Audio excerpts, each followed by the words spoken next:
반갑습니다. 승부사 이치호입니다. 여러분의 토방에서 머리를 식혀드리고자 준비한 분석입니다. 분석 시작 전에 구독과 좋아요는 저에게 큰 힘이 되니 구독과 좋아요 한번 부탁드리겠습니다. 모든 경기를 분석하지는 못하니 꼭 알림 설정을 해두시고 긴급하게 올라가는 영상에 대한 분석과 정보 및 결과 예측을 놓치지 마시기 바랍니다. 이외 더 다양한 경기에 대한 배당 추적과 분석 및 결과 예측이 필요하시다면 고정 댓글에 링크를 클릭하시면 더 많은 도움을 드릴 수 있도록 하겠습니다. 이어서 분석 시작하도록 하겠습니다. 첫 번째 경기는 폴란드와 우크라이나입니다. 폴란드의 경기력이 상당히 밋밋하다는 평가를 듣고 있습니다. 그럴만도 한 것이 유로 예선 톱시드 팀이 플레이오프까지 떨어지고 말았고 플레이오프에서도 유효 슈팅 영로 부진했기 때문입니다. 특히 레반도프스키에게 크게 의존하는 팀 특성상 현재 레반도프스키가 전성기의 폼을 보여준다고 하기 어려운 현 상황에서는 공격력에서 한계를 드러내도 아주 이상하지는 않다고 할 수 있을 듯합니다. 우크라이나도 일단 지난 경기에서는 독일을 상대로 꽤 밀리는 모습입니다.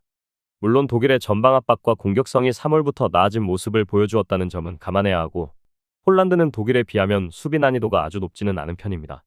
물론 우크라이나도 상대가 수비를 할 때 이를 확실하게 공략하는 면모를 보여주기는 어려울 수 있습니다. 그나마 무드릭보다는 도브비크가 키가 될 여지는 있을 듯 싶습니다. 결론을 말씀드리자면 현재로서는 2.5 언더가 1순위라고 보고 있고 우크라이나의 신승 양상을 생각해봐도 좋겠습니다. 레반도프스키가 전성기의 기량이 아닌 폴란드인데 이를 감안하면 상대 공세를 우크라이나가 커버하는 것이 아주 어렵지 않을 수도 있을 듯 싶습니다. 우크라이나도 폴란드가 앉아버리는 상황에서의 우려는 있지만 도브비크의 한 방을 기대해볼 여지는 있을 것 같습니다. 두 번째 경기는 스코틀랜드와 핀란드입니다. 스코틀랜드는 지브롤터에게 이기기는 했지만 2대0이라는 스코어가 좀 아쉽기는 합니다. 그만큼 스코틀랜드가 보여주는 공격력이라는 점이 크게 일정한 수준을 유지하고 있지는 못하다는 것입니다. 그나마 미드필더에서 맥기니 풀어주고 맥토미니가 의외의 박스 타격 능력을 보여주고 있다는 점은 높게 평가를 해줄 수 있지만 결국 핀란드가 박스를 굳히는 상황에서의 대응이 문제가 될 소지는 있을 듯합니다. 핀란드는 포르투갈이 측면을 공략하는 것을 1대1 상황에서 돌파하기는 무리였습니다. 물론 박스 안에서 5명이 배치되며 상대의 중앙 돌파를 최대한 막아세우는 모습은 꽤 인상적입니다. 포르투갈의 공격과 스코틀랜드의 공격 차이는 상당히 차이가 큰 편이기도 해 핀란드가 지난 경기에서 보여준 수비 능력이 전부라고 볼 수는 없습니다. 포키가 킬러 본능을 살려서 2골을 기록한 점도 나름 칭찬해줄 수 있을 듯 싶습니다. 결론을 말씀드리자면 2.5 언더 양상의 무승부를 노려보겠습니다. 일단 스코틀랜드도 공격력에서 윙어들이나 선수들이 확실한 면모를 보여주는 것까지는 아닙니다. 핀란드도 블록을 박스 안에서 세워서 파이브백을 만드는 모습도 보인 만큼 스코틀랜드가 미드필더진의 공격 역량이 좋다고 하더라도 성과를 100% 확신하기는 어렵습니다. 세 번째 경기는 독일과 그리스입니다. 독일은 1차전 실험은 실패했습니다. 물론 전방 압박과 전개 능력은 3월 이후로는 완벽하게 상승세였지만 하베르츠를 최전방에 세우는 것은 결정력에서의 난조를 불러 일으킨 모습이었습니다. 일단 정통 공격수인 펠크루그가 나서는 상황이 나온다면 어느 정도 결정력 역량이 달라질 듯. 지난 경기에서도 2.4의 높은 기대 득점을 기록하는 등 경기력에서는 우크라이나를 압도하는 모습을 보여주기도 했습니다. 그리스의 수비는 상당히 좋습니다.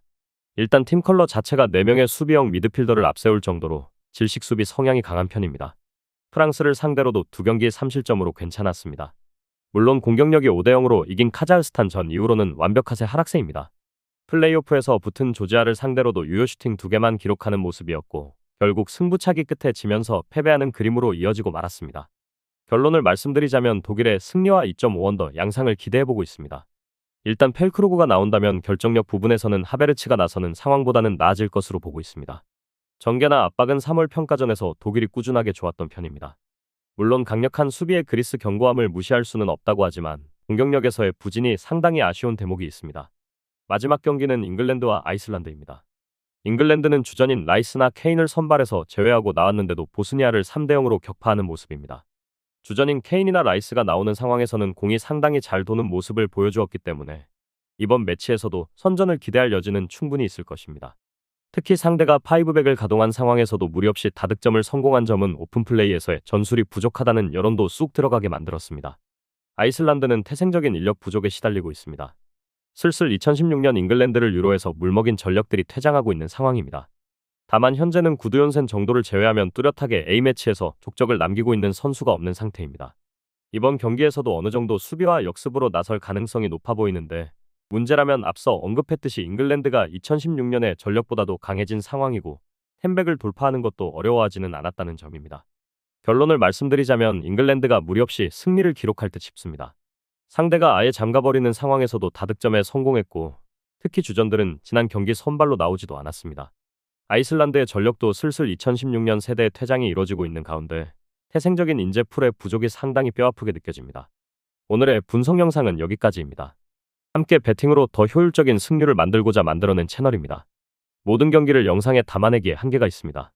이외 다른 경기들의 정보와 결과 예측 및 더 많은 분석 자료가 필요하시다면 언제든지 영상 하단의 고정 댓글을 클릭하시면 되겠습니다. 항상 최선을 다해서 분석한 자료들을 여러분께 제공해드리겠습니다. 오늘도 시청해주셔서 감사합니다.